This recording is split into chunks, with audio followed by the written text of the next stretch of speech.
Subscribe to Cheating Tales Lab. Now let's begin. The Tuesday morning rain hammered against the classroom windows as Art Conrad watched his students hunched over their chessboards, their young faces twisted in concentration.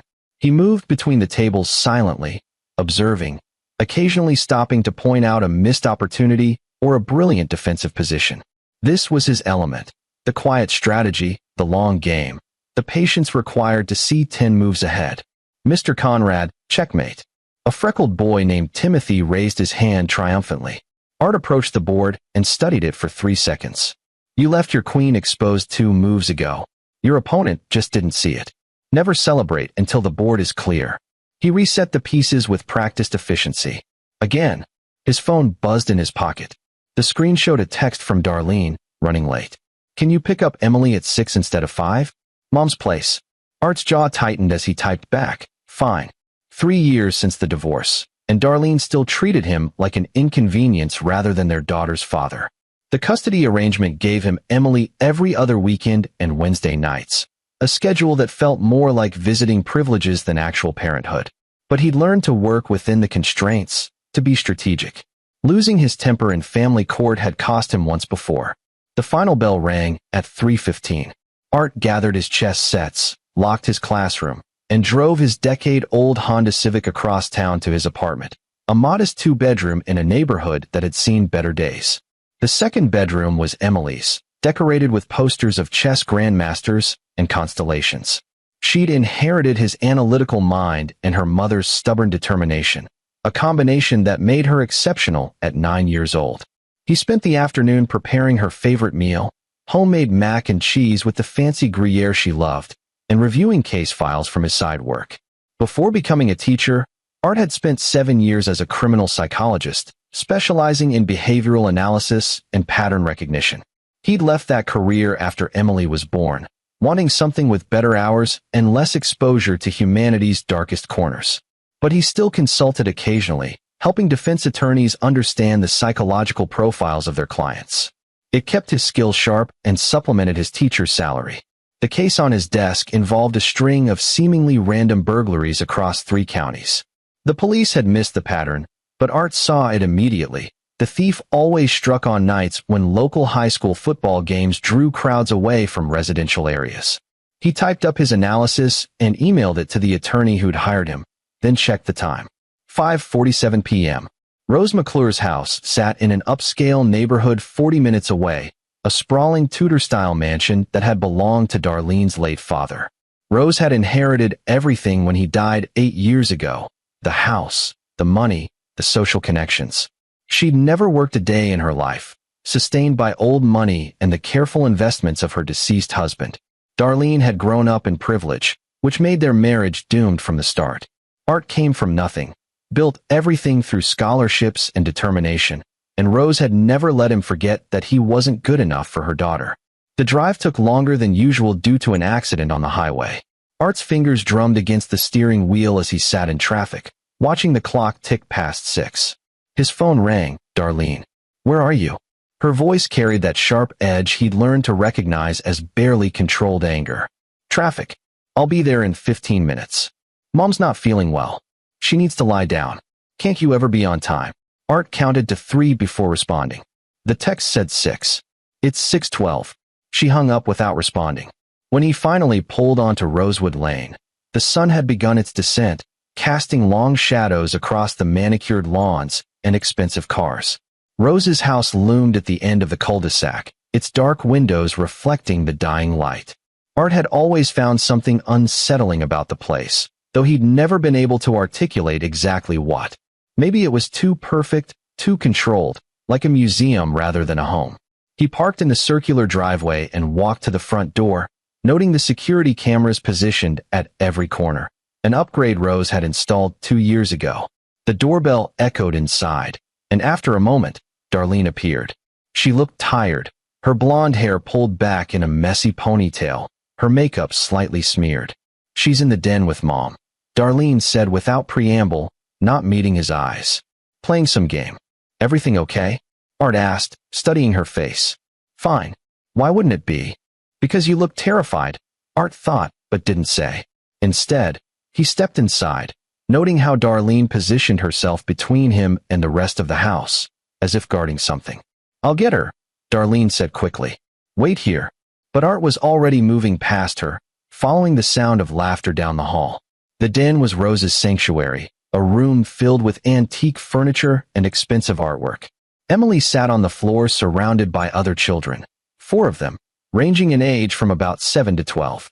They were focused on an elaborate board game Art didn't recognize, with strange symbols and pieces that looked hand-carved.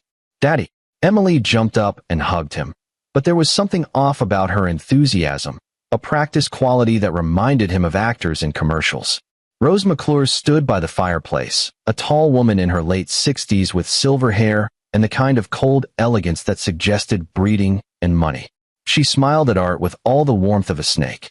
"Arthur, how lovely to see you." "It's Art," he corrected automatically, then looked at the other children. "I didn't know Emily had friends over." "Oh, these are children from my charitable work," Rose said smoothly. "I mentor them, give them opportunities they wouldn't otherwise have. You understand about giving back, don't you, Arthur? Or is that still a foreign concept?" Art ignored the barb and focused on Emily. "Ready to go, sweetheart?" Her smile faltered for just a moment, a micro-expression he caught because he'd been trained to catch such things. Fear, quickly masked, but definitely fear. "Can I stay a little longer?" Emily asked, her voice carrying a pleading note that seemed almost rehearsed. "We're right in the middle of the game." "Your father drove all this way," Rose interjected, though her tone suggested she wished he hadn't. "Run along and get your things, dear." Emily obeyed, but Art noticed how she glanced back at the other children, at Rose, with an expression he couldn't quite read. The other kids hadn't looked up from their game, moving pieces with an intensity that seemed unusual for children their age. While Emily gathered her backpack, Art studied the game board more closely. The symbols resembled nothing he'd seen before. Not chess, not Go, not any commercial game. They looked almost ancient, ritualistic. "What game is that?" he asked Rose. "Just something I created," she replied, her voice clipped. "I believe in stimulating young minds. Unlike the public school system, which seems content to let children rot in front of screens." Another dig at his profession. Art let it slide. He'd learned long ago that engaging with Rose only gave her ammunition. Emily returned with her backpack, hugged Rose goodbye with what seemed like genuine affection, and followed Art to the car. Once they were buckled in and driving away, Art glanced at his daughter in the rearview mirror. "You like going to Grandma Rose's house, don't you?" "I love it there," Emily said immediately. "She's teaching me so much. Important things." "What kind of things?" Emily's reflection met his eyes in the mirror. "How to be special. How to see patterns other people miss.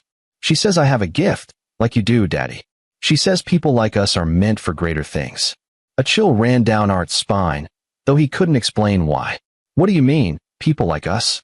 But Emily had already turned to look out the window, humming a tune Art didn't recognize, something discordant and strange that made his teeth ache. That night, after Emily had fallen asleep in her room, Art sat at his desk and opened his laptop. Something about the afternoon nagged at him, a feeling he'd learned to trust during his years as a criminal psychologist. He started with a simple search, Rose McClure charity work. The results were extensive. Rose had founded something called the Nexus Foundation 12 years ago, shortly after her husband's death. According to their website, the foundation identified and mentored gifted children from disadvantaged backgrounds, providing them with educational opportunities and enrichment programs. Testimonials from grateful parents filled the site, praising Rose's dedication and generosity. Art dug deeper, searching for tax records and financial statements. The foundation had assets worth millions, funded primarily by Rose's personal wealth and donations from other wealthy families. Everything looked legitimate on the surface, but Art's instinct screamed that something was wrong. He pulled up old case files from his criminal psychology days, looking for patterns that might match what he'd observed. Cult recruitment often targeted children, focusing on those who were intelligent but vulnerable. The isolation, the special treatment, the emphasis on being chosen or gifted, these were classic grooming techniques. But Rose was his ex-wife's mother, a pillar of the community, a woman who'd never shown any interest in anything beyond social status and maintaining her wealth. Why would she suddenly devote herself to children? Art's phone buzzed with a text from his colleague, Detective Curtis Cole, someone he'd worked with during his psychology days, got a weird one. 3 missing kids reports in the past month, all from wealthy families. Parents say kids ran away to fulfill their purpose. Mean anything to you?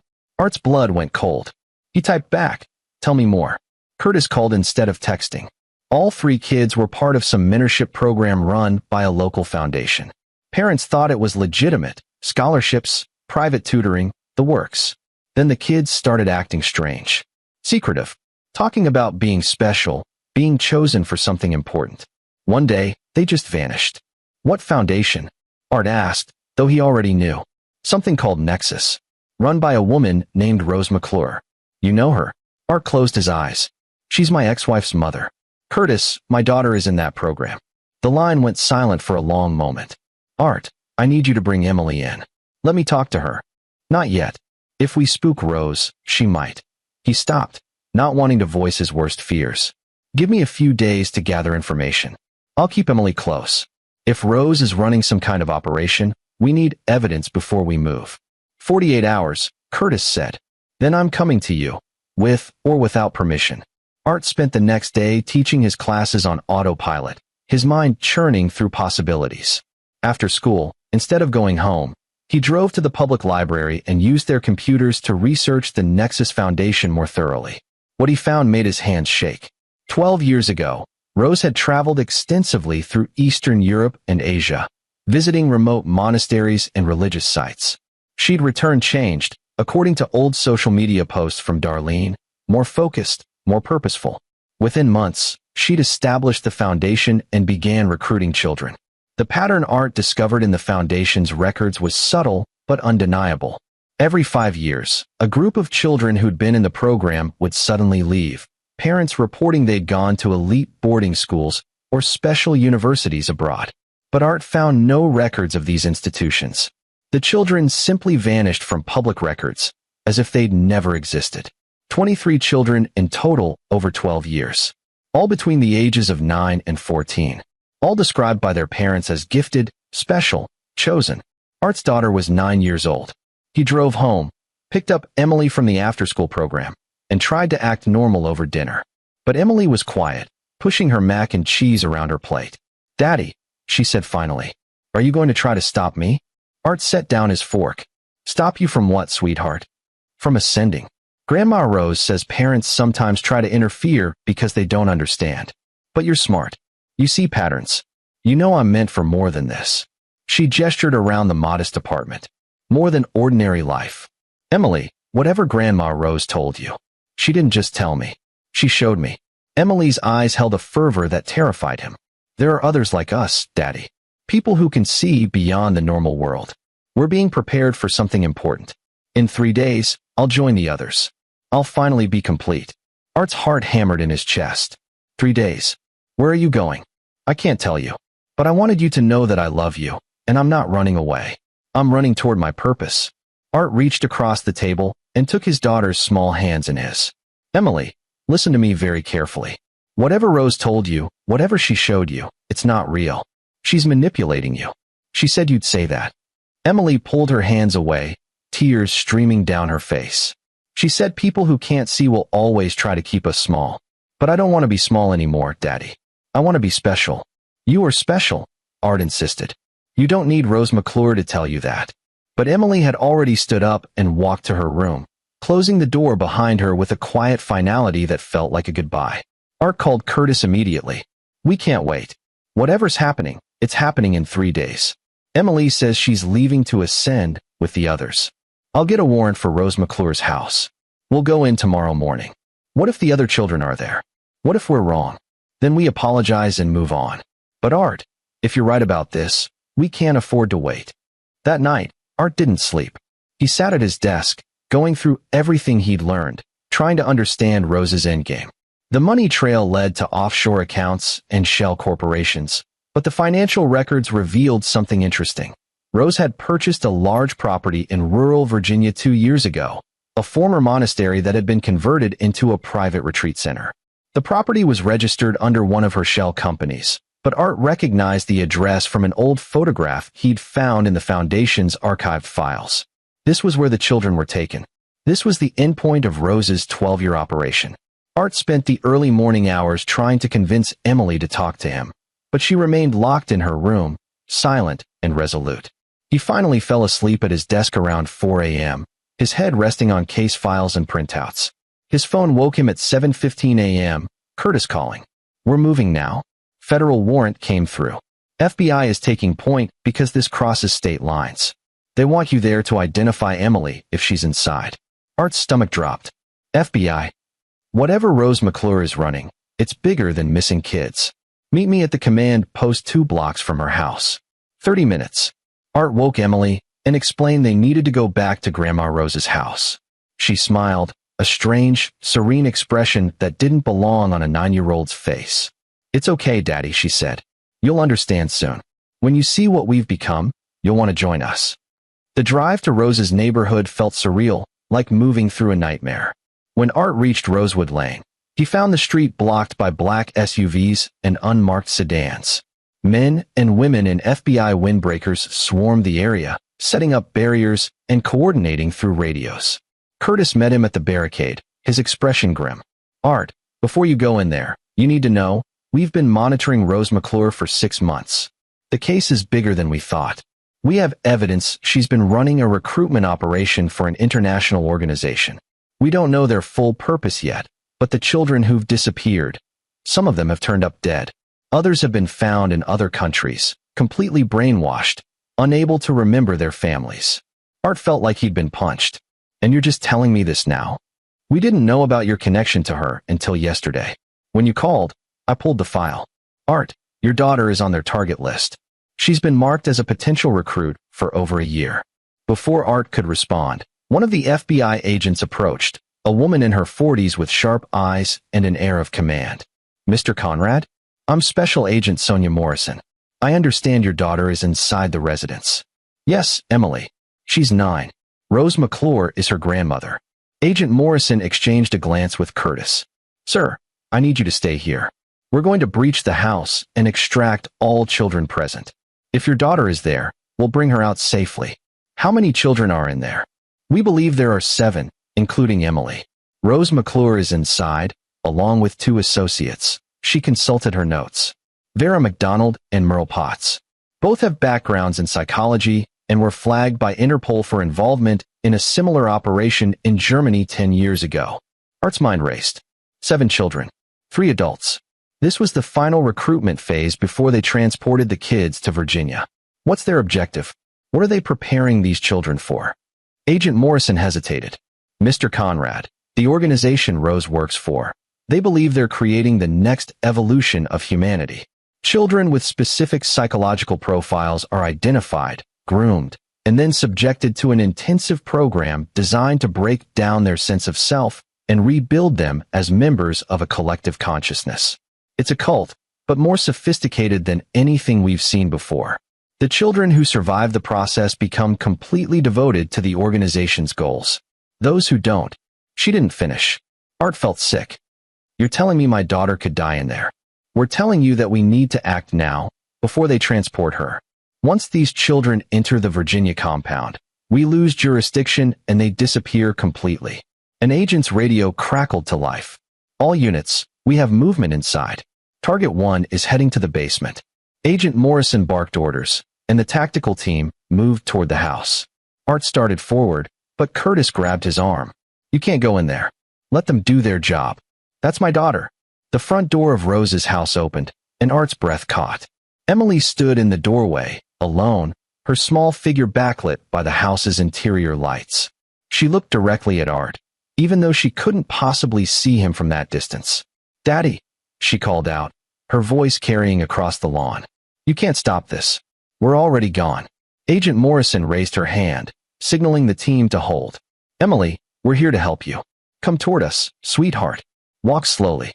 But Emily didn't move. Instead, she smiled, that same serene, unsettling expression, and 6 other children filed out of the house behind her. They formed a line on the front porch, holding hands, their faces blank and calm. "Jesus Christ," Curtis muttered. "They're staging a mass suicide." Art broke free and ran toward the house. "Emily, don't." Gunshots exploded from inside the house, 3 rapid cracks that shattered the tense silence. The children scattered, some falling to the ground, others running back inside.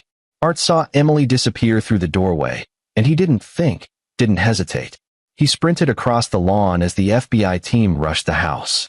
Inside, chaos reigned. Agents shouted conflicting orders, searching rooms and securing the first floor. Art followed the sounds of crying to the basement stairs, descending into a space that shouldn't have existed in a residential home. The basement had been converted into something that looked like a classroom, a laboratory, and a temple combined. The walls were covered in the same strange symbols he'd seen on the board game, but these were larger, more intricate, painted with what looked like metallic ink. In the center of the room stood Rose McClure, a gun in her hand, blood spreading across her shoulder from a wound.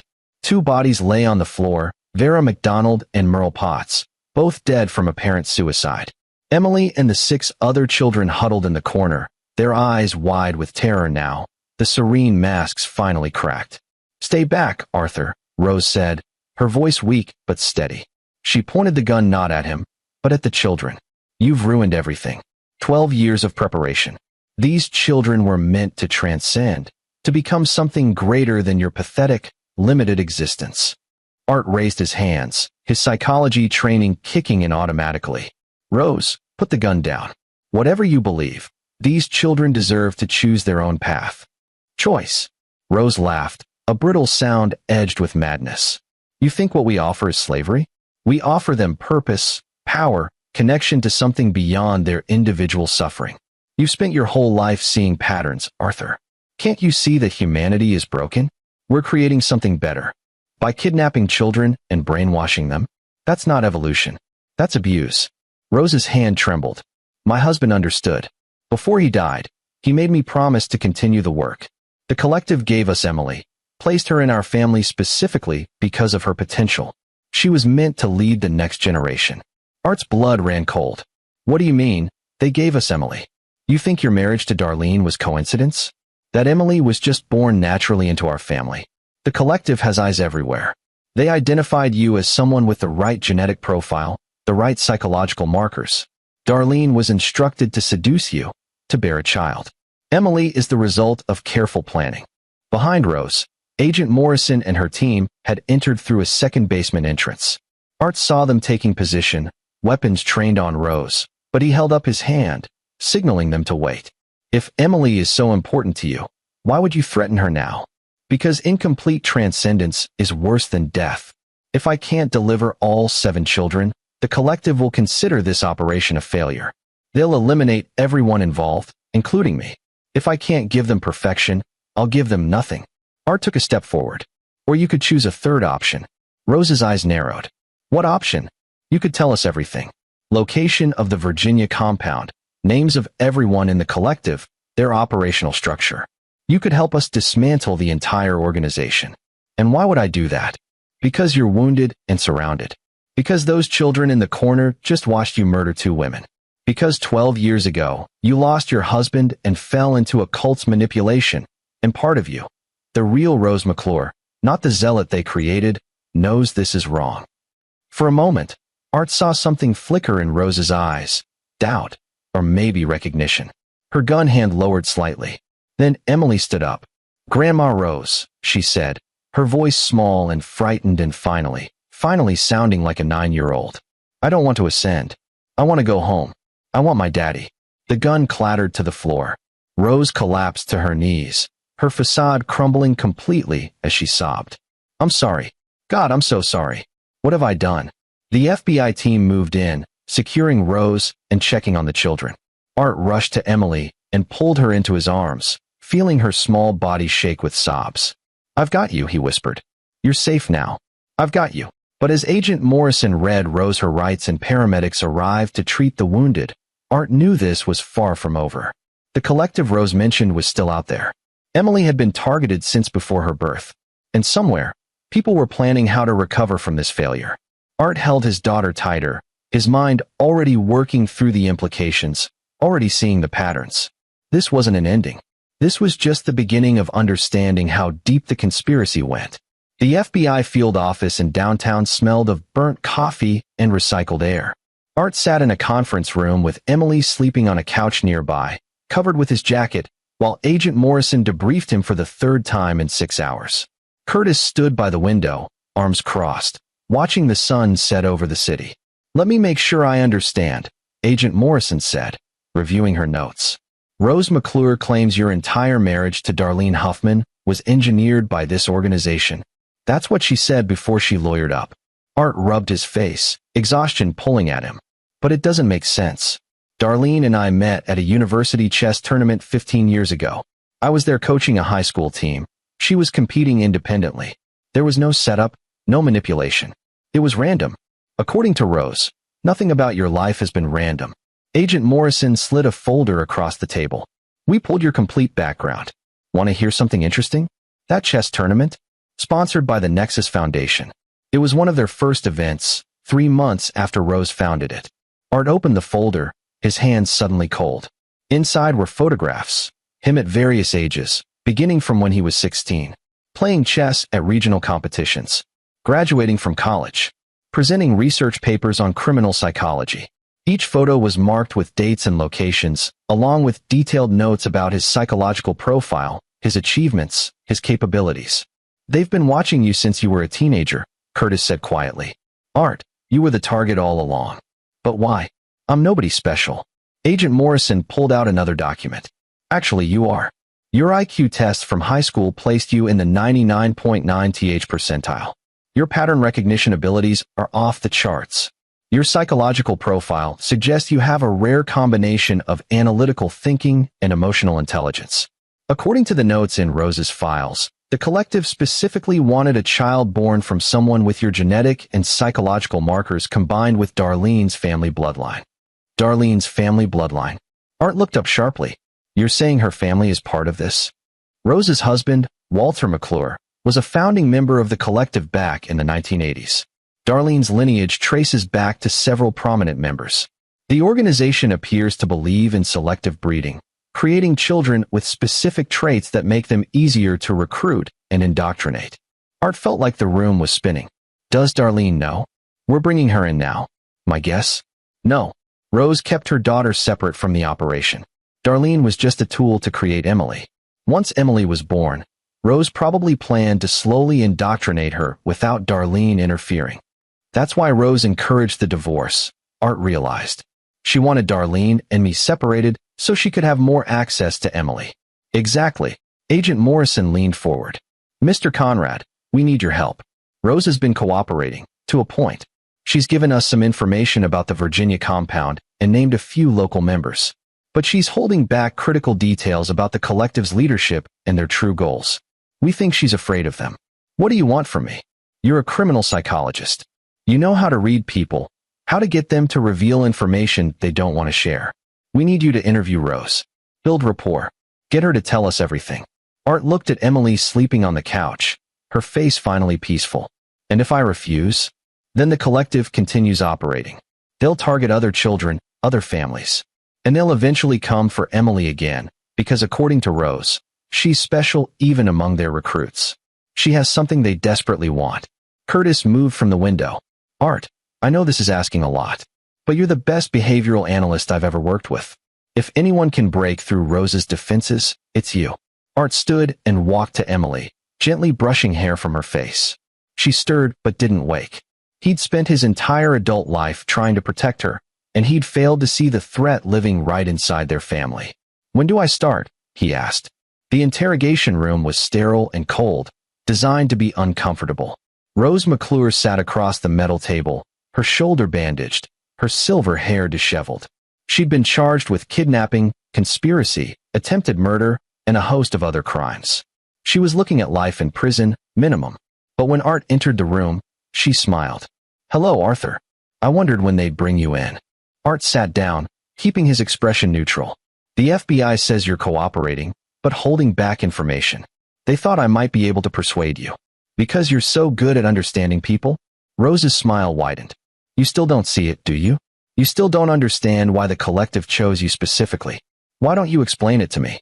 Rose leaned back in her chair, wincing slightly from her injury. "The collective has existed in various forms for centuries. Different names, different structures, but the same core mission: to identify and cultivate human potential beyond normal limitations. We're not a cult, Arthur. We're the next stage of human evolution. You murdered 2 women and threatened to kill 7 children. That's not evolution. That's mass murder. Vera and Merle chose transcendence over capture. They understood that incomplete transformation is worse than death. And I didn't threaten the children. I was protecting them from a half-finished process that would have left them psychologically damaged. Art opened the folder he'd brought, laying out photographs of the 23 children who disappeared from the Nexus Foundation over the past 12 years. Tell me about these kids. Where are they now? Rose's expression softened as she looked at the photos. Most are in the Virginia compound, completing their training. 3 were transferred to our European facilities. 2. She paused. 2 didn't survive the transcendence process. Their minds couldn't handle the transformation. You killed 2 children. We tried to help them become something greater. They simply weren't compatible. Art wanted to lunge across the table, but he forced himself to remain calm. And Emily? What makes her so special that you'd engineer her very existence? Rose's eyes gleamed with something like pride. Emily has something we've only seen once before. She can perceive patterns across multiple dimensions of thought simultaneously. Most humans process information linearly. A leads to B leads to C. Emily processes information spherically. She sees all possibilities at once, all connections, all outcomes. Combined with her genetic predisposition for the collective's work, she's quite possibly the most valuable recruit we've ever identified. She's 9 years old. She's a miracle. Rose leaned forward. Arthur, I know you hate me. I understand why. But consider this. Emily will never be happy in a normal life. She's too intelligent, too aware, too capable. The regular world will bore her, frustrate her, limit her. We're offering her something better, a community of minds like hers, working toward genuine human advancement. By kidnapping and brainwashing children. By identifying exceptional individuals before the world crushes their potential. Rose's voice took on an evangelical fervor. You've worked in criminal psychology. You've seen how society treats gifted people who don't fit the mold. They're medicated, ostracized, told to be normal. We celebrate them. We give them purpose. Art realized this was the core of Rose's indoctrination. She genuinely believed the collective was helping. Walter McClure had recruited her by appealing to her ego and her grief, convincing her that she was part of something noble. Tell me about Walter, Art said, changing tactics. How did he recruit you? Rose's expression flickered, a moment of vulnerability. Walter was dying. Pancreatic cancer. The doctors gave him 6 months. He used that time to show me the truth about the collective, about what we could accomplish together. He said I had a gift for identifying potential in children, that I could continue his legacy. So you started the Nexus Foundation. 3 months after he died. It was his dying wish. He made me promise to find 7 perfect candidates for the next phase of the collective's evolution. Children who could be molded into something extraordinary. Rose's eyes found Art's. Emily was supposed to be the 7th. You arriving with the FBI ruined 12 years of careful work. Good, Art said flatly. Tell me about the Virginia compound. How many people are there? What's the layout?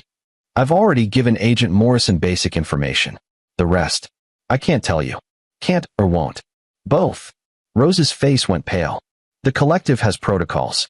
If I reveal too much, they'll assume I've been compromised and eliminate everyone connected to this operation. That includes Darlene. That includes other family members you don't even know are involved. Art's blood chilled. What family members? Rose smiled sadly. You have a younger sister, don't you? Cecilia. Works as a pediatric nurse in Ohio. Married to a man named Trevor Forbes. They have 2 children, ages 7 and 5. Art's hands clenched into fists.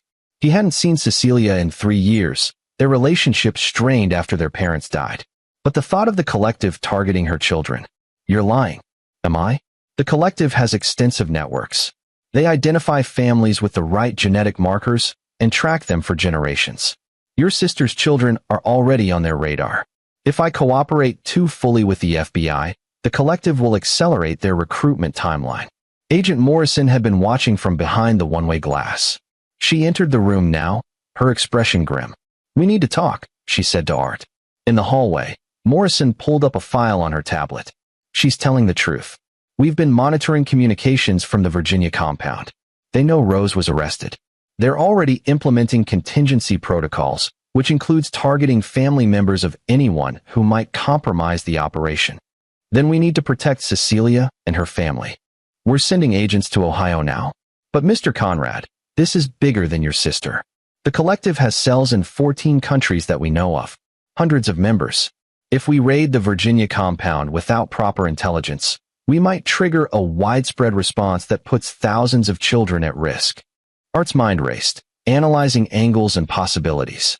Rose is afraid of the collective's leadership. She believes they'll retaliate against her family if she talks. But what if we could offer her something they can't? Like what? Witness protection for Darlene. A reduced sentence in a minimum security facility. Most importantly, a chance to actually help the children she claims to care about. Art met Morrison's eyes. Rose bought into the collective's ideology, but part of her broke when Emily asked to go home. That moment of doubt is what we exploit. We convince her that the best way to protect these children is to help us dismantle the entire organization. Morrison considered this. You think you can flip her? I think she's already flipped. She just doesn't realize it yet. Art returned to the interrogation room alone. Rose watched him warily as he sat down. I want to tell you a story, Art said. About a boy I evaluated during my psychology days. 11 years old, IQ over 160. He'd been recruited by a gang that recognized his tactical intelligence. They told him he was special, that he had talents the normal world would waste. They gave him purpose, made him feel valued. Let me guess, Rose interrupted.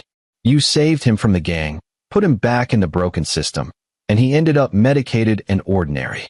Actually, no. I helped him understand that being special doesn't mean you need to join something.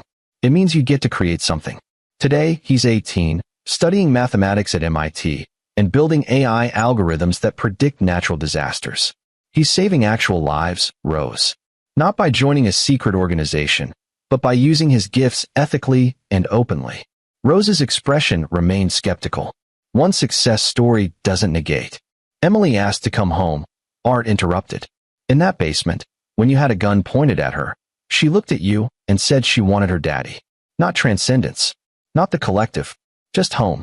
Just normal childhood. Just love. Rose's composure finally cracked. Tears streamed down her face. I know. God, I know. When I heard her say that, I realized. Walter was wrong. The collective is wrong. These children don't need to be transformed. They need to be children. Then help me stop them. If I do, the collective will kill people I care about. And if you don't, they'll continue destroying children's lives. You can't protect everyone, Rose. But you can choose which side of history you're on. Rose wiped her face with shaking hands. If I tell you everything, truly everything, the FBI has to protect Darlene. And Emily. Promise me that. I promise. Rose took a deep breath and began talking. She described the Virginia compound in detail, a converted monastery with underground facilities designed to hold up to 50 children at various stages of indoctrination. She named 17 high-ranking collective members, including a technology CEO, 2 senators, a federal judge, and the headmaster of an elite prep school. The collective's true goal, Rose explained, was to create a network of gifted individuals in positions of power across government, technology, and finance. These individuals would be psychologically conditioned to prioritize the collective's agenda over personal or national interests. It was a decades-long plan to essentially create a shadow government of enhanced minds. But there's a problem with their methodology, Rose said. The transformation process only works on about 60% of subjects. The rest either resist the conditioning or suffer psychological breaks. The collective sees this as acceptable losses. How many children have died? Art asked, his voice tight. I don't know exact numbers. But across all their global operations? Hundreds. Maybe thousands over the past 50 years. Agent Morrison had been feeding information to her team in real time. Within hours, the FBI had coordinated with international law enforcement to begin simultaneous raids on collective facilities worldwide. The Virginia compound would be the primary target, scheduled for early the next morning. Art was cleared to return home with Emily, accompanied by 2 federal marshals for protection. Darlene met them at his apartment, her face swollen from crying. I didn't know, she said the moment she saw Art. I swear to God, I didn't know what my mother was doing. I believe you, Art said, and he meant it. Darlene had been manipulated just as much as anyone else. They sat together in Art's living room.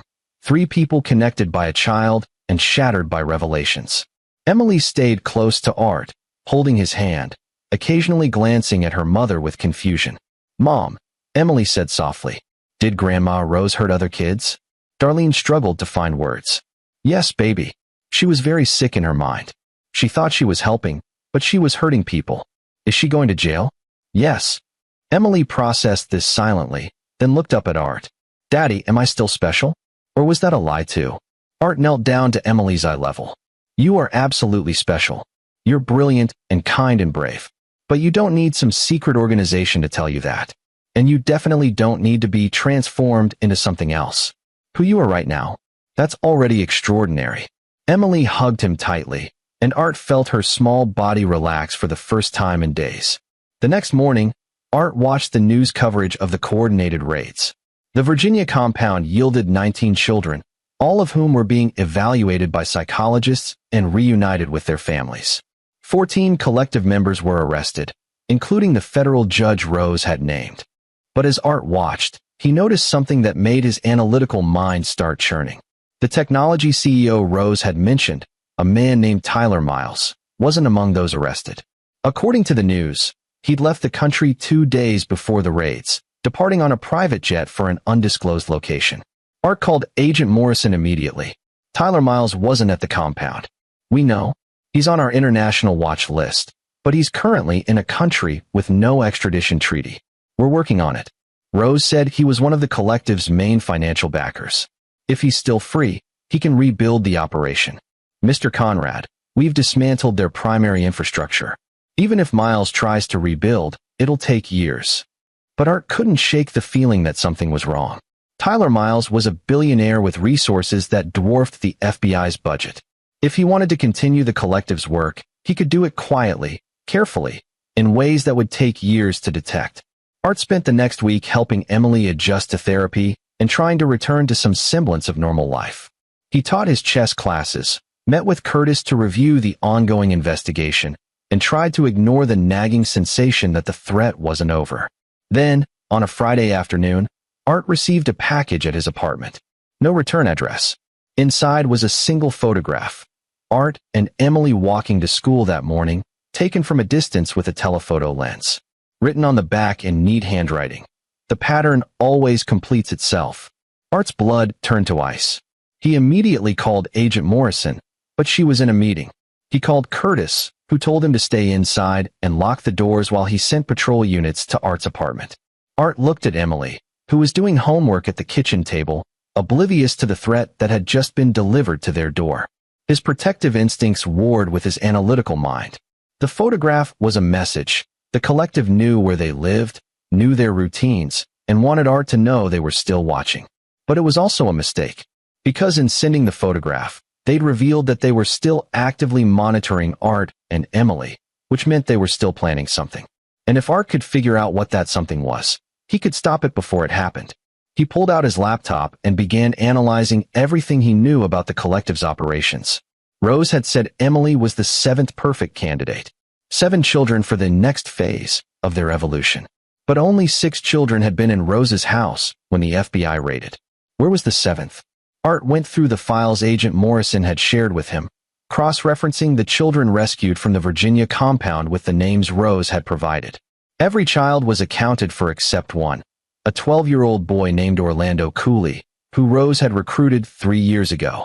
According to the records, Orlando had graduated from the compound 6 months earlier, transferred to something called the implementation phase. But there were no details about what that meant or where he'd gone. Art called Morrison back, leaving an urgent message about Orlando Cooley. Then he did something he'd been avoiding. He visited Rose McClure in prison. Rose looked haggard and aged, the elegant woman from 2 weeks ago now hollow-eyed and broken. She sat across from Art in the prison's visiting room, separated by bulletproof glass. They sent you a message, Rose said before Art could speak. It wasn't a question. How did you know? Because Tyler Miles never leaves loose ends. If you're still breathing, it's because he wants something from you. What happened to Orlando Cooley? Rose's face went ashen. You found out about him. Answer the question. Orlando was the first perfect success. The only child who completed the entire transformation process without psychological damage. The collective moved him into deep cover 6 months ago. He's somewhere out there, living a normal life, waiting for activation. Activation for what? Rose leaned closer to the glass. Arthur, the collective's endgame isn't just recruitment. It's infiltration. Orlando has been placed in a position where, when the time comes, he can make decisions that affect millions of lives. And there are others like him, adults who went through the program as children and are now embedded in critical infrastructure. Art felt dizzy. Where is Orlando Cooley right now? I don't know. That information was kept compartmentalized. Only Tyler Miles and the core leadership know the identities and locations of their implanted agents. Then how do I find him? Rose smiled sadly. You don't. But Emily can. Art stared at Rose through the glass partition, his pulse hammering. What does Emily have to do with Orlando Cooley? Emily's gift, that multidimensional pattern recognition I told you about, it works on people too. She can analyze behavior, microexpressions, speech patterns, and identify when someone has been through collective conditioning. It's unconscious for her, an instinct. That's why Tyler Miles wants her so badly. She's not just a potential recruit. She's the only person who can identify all of the collective's embedded agents. Art's mind raced through the implications. If the collective had spent decades placing conditioned individuals in positions of power, and Emily could identify them, she became both the ultimate weapon and the ultimate target. The photograph wasn't a threat, Art realized. It was reconnaissance. They're planning to take her. Exactly. And they will, Arthur. The collective has resources and patience that exceed anything you can imagine. Your only chance is to find Tyler Miles first and eliminate his ability to give the activation order. How do I do that? Rose pulled a small piece of paper from her pocket. She'd been allowed pen and paper for legal notes. She pressed it against the glass. On it was written a name, Daniel Cortez. Daniel works in Miles' technology company as a systems administrator. He's also my nephew, Walter's sister's son. He was recruited into the collective as an adult, but he never fully accepted their ideology. If anyone can help you get access to Miles' location and operations, it's Daniel. Art photographed the paper with his phone. Why are you helping me now? Because Emily reminded me what it means to be human. And because Tyler Miles killed my husband. Art's head snapped up. You said Walter died of cancer. He did. But the collective expedited it. Walter started having doubts about their methods, wanted to scale back the child recruitment. Tyler poisoned him, made it look like cancer progression. I found out 2 years ago when I discovered documents Walter had hidden. By then, I was too deep to escape. But you're not. You can still stop them. Art left the prison and drove straight to the FBI field office, where Agent Morrison had finally returned his calls. We've been trying to locate Tyler Miles through financial tracking, she explained, pulling up surveillance reports. But his movements are erratic and his resources are essentially unlimited. We know he's funneling money to shell corporations, but we can't prove illegal activity without direct evidence. I have a lead, Art said, explaining about Daniel Cortez. Morrison ran a background check. Daniel Cortez, age 34, works for Miles Technologies in their data security division. No criminal record. Fairly unremarkable life, except. She pulled up a photograph. He was flagged 3 years ago for accessing encrypted files outside his clearance level. Internal investigation found nothing, but our analyst noted the access patterns were consistent with someone gathering intelligence. He's gathering evidence against the collective from inside the company. Maybe. Or he's a loyalist doing counterintelligence. Morrison studied Art carefully. If we approach him officially, he'll shut down or alert Miles. You want to make contact yourself. Can you get me background on him? Habits, routines, vulnerabilities? Art, what you're suggesting is dangerous. If Daniel is loyal to the collective, he could lead you into a trap. And if he's not, he might be our only chance to stop Miles before he activates his embedded agents or takes Emily. Morrison pulled up more files. Daniel Cortez lives alone in an apartment downtown. He plays chess at a local club every Thursday evening. Interesting coincidence. You're a chess instructor. Art felt the pieces sliding into place. What club? Metropolitan Chess Society. Members only, but I can get you a guest pass. That Thursday evening, Art entered the Metropolitan Chess Society with his heart pounding. The club occupied the second floor of an old building, its walls lined with photographs of chess masters and tournament champions. 20 tables filled the main room, each hosting games in various stages of completion. Daniel Cortez sat at a corner table, playing against himself, analyzing a complex position on the board. He was a thin man with dark hair and wire-rimmed glasses, his fingers moving pieces with quick, nervous energy. Art recognized the game. It was a famous match between Kasparov and Deep Blue, the moment when artificial intelligence first defeated a world champion. "Mind if I join you?" Art asked, sitting across from Daniel without waiting for permission. Daniel looked up, his eyes sharp and assessing. "This is a private analysis. I know the game. You're trying to figure out where Deep Blue's programming influenced its decision tree, whether the machine made a choice or just followed optimized algorithms." Art reset the pieces to 3 moves earlier. "But you're asking the wrong question." "What's the right question?" "Whether the outcome would have been different if Kasparov had understood his opponent wasn't thinking like a human." Art moved a piece. "Sometimes the best strategy is to accept that your opponent operates on entirely different principles." Daniel stared at the board, then at Art. "Who are you?" "Art Conrad. My daughter was almost recruited by the collective. Rose McClure is my ex-mother-in-law." Daniel's face went pale. He looked around the room quickly, then leaned forward. "Are you insane? You can't just walk up to me and— Your aunt is in federal prison. Tyler Miles is somewhere overseas planning his next move. And I need your help to stop him before he hurts more children." "I don't know what you're talking about." "Yes, you do. You've been gathering evidence against Miles for years. Rose told me you never fully accepted the collective's ideology. You've been waiting for someone to help you take them down." Daniel's hands trembled as he moved a chess piece aimlessly. "If I help you, they'll kill me. If you don't, they'll keep killing children. How many deaths are you willing to accept to save yourself?" The question hung between them. Finally, Daniel said quietly, "Not here. Follow me in 20 minutes. There's a parking garage 3 blocks north. Level 4, northwest corner." Daniel left. Art waited exactly 20 minutes, his mind running through possibilities and contingencies. This could be a trap. Daniel could be loyal to the collective. But Art had learned to trust his instincts, and his instincts said Daniel wanted out. The parking garage was nearly empty on level 4. Art found Daniel standing by a concrete pillar, smoking a cigarette with shaking hands. "I joined the collective when I was 22, Daniel said without preamble. "Uncle Walter recruited me. Said I had a gift for systems thinking, that I could help change the world. For a while, I believed him. Then I started seeing the files, the children who didn't survive the transformation process, the families destroyed, the deaths covered up." He took a long drag on his cigarette. "I tried to leave. They made it clear that wasn't an option. So I stayed and gathered evidence." "What kind of evidence?" "Financial records proving money laundering. Communications showing the network of embedded agents. Medical files documenting the children who died during conditioning. Everything needed to dismantle the entire operation." Daniel met Art's eyes. "I've been waiting for someone with enough motivation and capability to use it. I think you're that person." "Where's the evidence?" "Encrypted and distributed across multiple secure servers. I'm the only one with the access keys. If anything happens to me, it's lost forever. Then we need to get it to the FBI before—" "No," Daniel interrupted. "You don't understand. The collective has people inside the FBI, inside law enforcement, at every level. If we go official, the evidence disappears, and we end up dead. This has to be handled differently." Art's analytical mind processed the implications.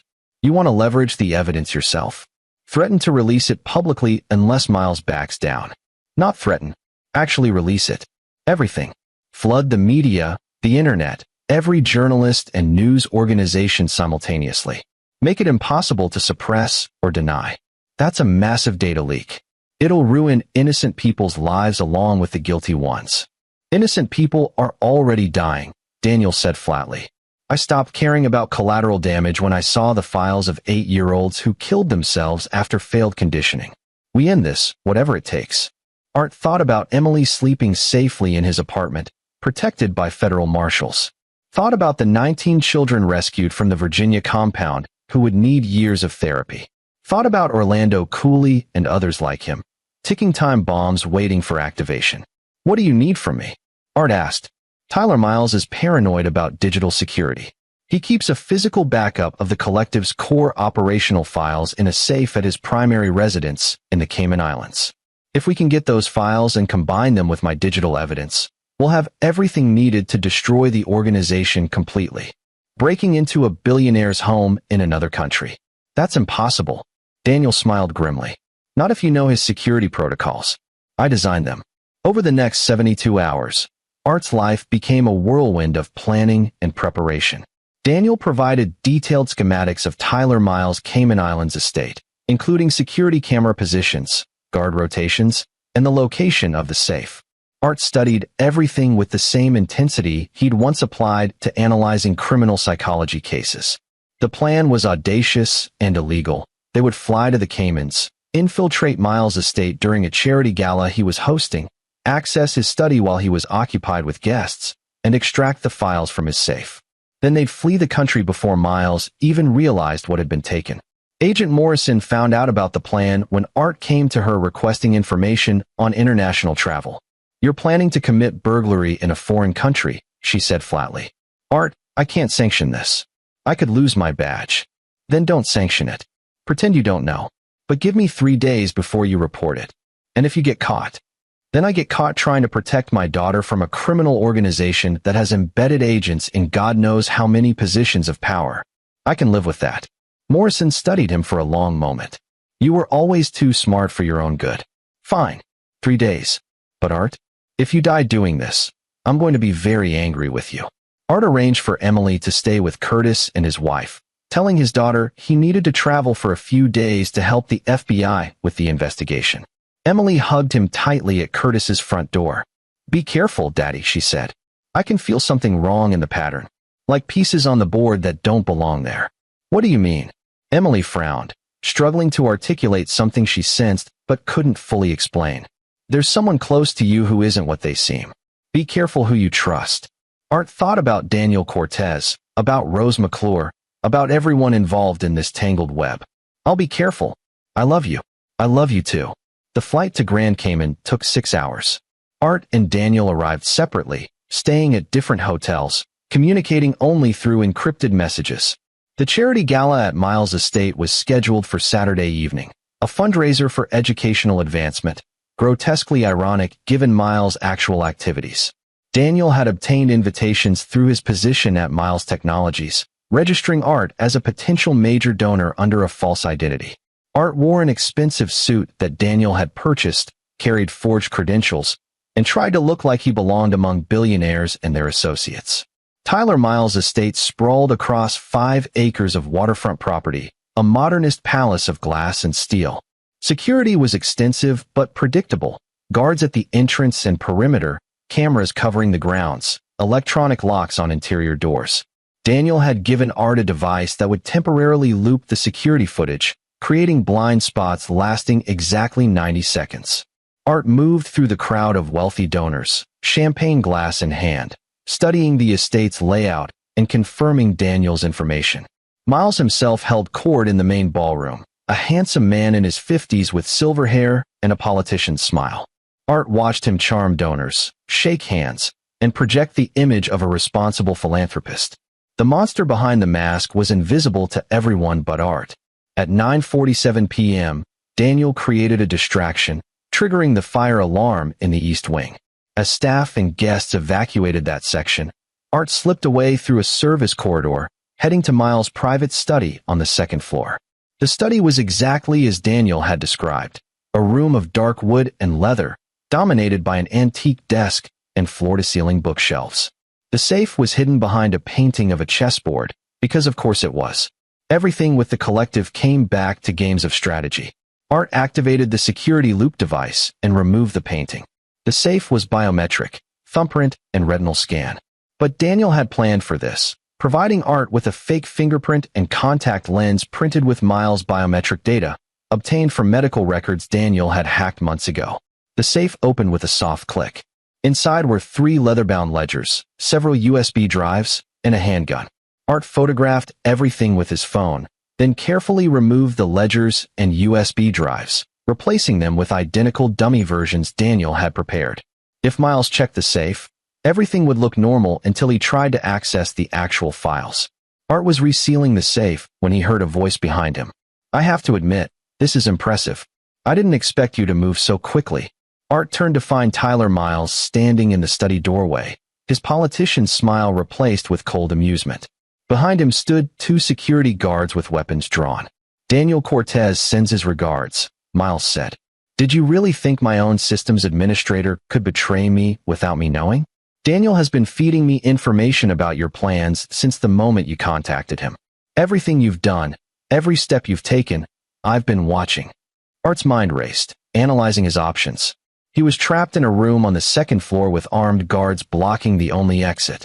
The security loop would expire in 30 seconds. Even if he could fight his way past Miles and his guards, he'd never make it off the estate. But Art had spent his career studying patterns, understanding behavior, predicting outcomes. And something about Miles' confidence felt wrong. Too scripted, too performative.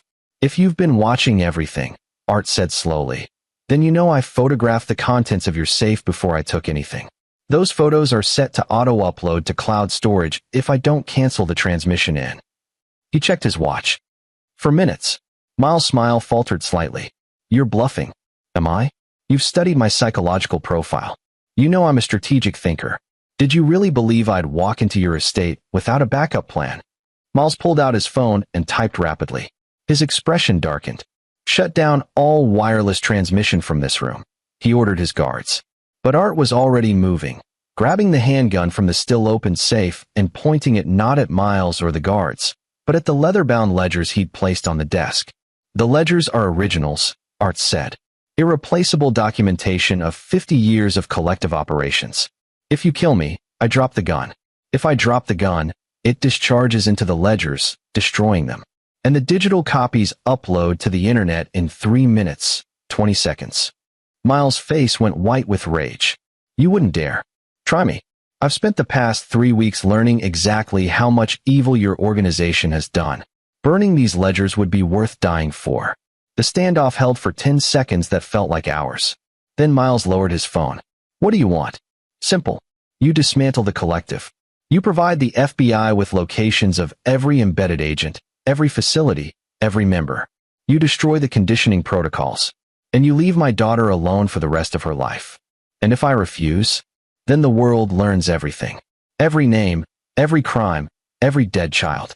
Your empire collapses, your associates go to prison, and you spend the rest of your life running from extradition orders.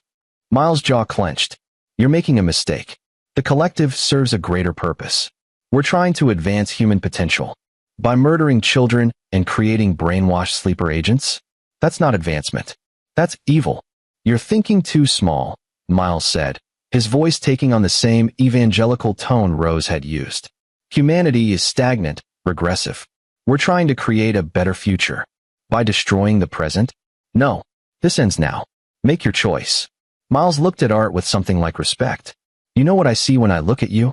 The exact qualities we screen for in collective recruits.